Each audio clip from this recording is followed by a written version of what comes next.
A lot of you all probably deal with wholesalers. I deal with wholesalers quite a bit, and I usually try to keep my network pretty.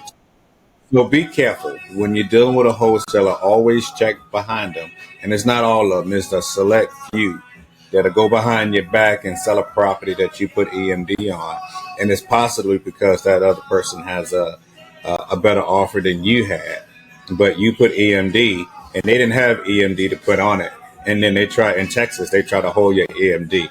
So this is what you do: you make sure that you get a hold of that title company, and you make sure that that EMD is not released until it's an executed release of earnest money, and that has to be signed by both parties. So you make sure that is done, so you don't lose out on your EMD, and you make sure to let everybody know who that dirty wholesaler was. And also, here's something else that happened to my team.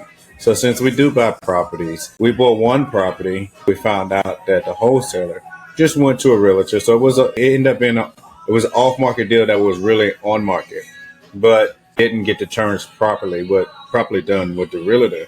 So the realtor put it back on the market. EMD is already in on the property, but the realtor wasn't aware of who the actual buyer was. Not that the realtor necessarily needs to know, but once you have a contract that's executed, you need to make sure that you're checking up behind and making sure that all your paperwork is done properly.